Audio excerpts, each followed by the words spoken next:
Alright, so this is the REDRAGON M652 wireless gaming mouse. Now they have two more other models, and this thing is absolutely terrible. Now I know, it is $15, but being labeled as a gaming mouse, you should at least see better performance than any of these mice right here. This is a Microsoft mouse you can get for around 15 Canadian dollars.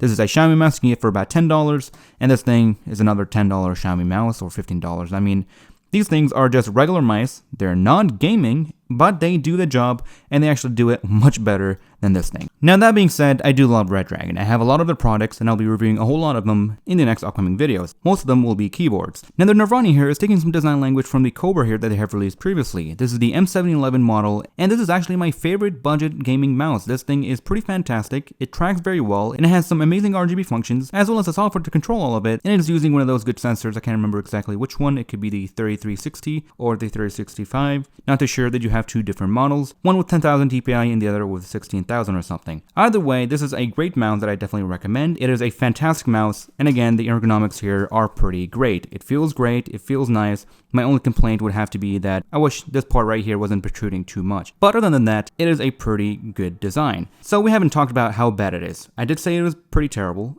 but how bad is it? Well, I mean, these mice right here will beat it. These are two Xiaomi mice for about $10, and this is the Microsoft $15 mouse, and they all actually outperform this mouse right here in terms of gaming. So here's some footage. When you move the mouse and pick it up, what you'll see is that the screen will actually have a 1 second delay before it moves and does the action, and if you try to do anything fast, it will instantly spin out. Now on the website they claim that this thing is kind of a no compromise mouse. It keeps up with all the gaming and stuff, but that is just not true.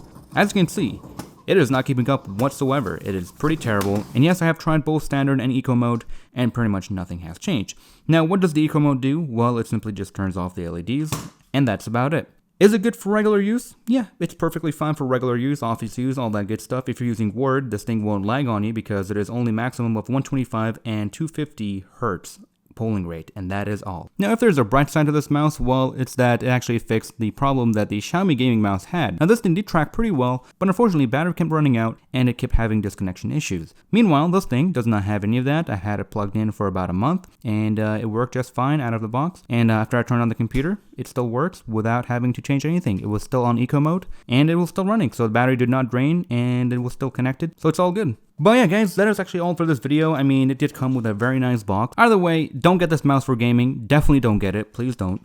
If you want to get a gaming mouse, get the G305. Now, this thing does come in black and white, and this is my favorite wireless gaming mouse. I actually use these on a daily basis. I edit with them, and I do all that good stuff. What's the price point on these things? Well, they are about 65 Canadian dollars when they are on sale. So if you're looking for a reliable wireless gaming mouse, then I definitely recommend getting these guys. I'll leave links for them in the description below. They will run on a single AA battery, and the battery life will last you about a month.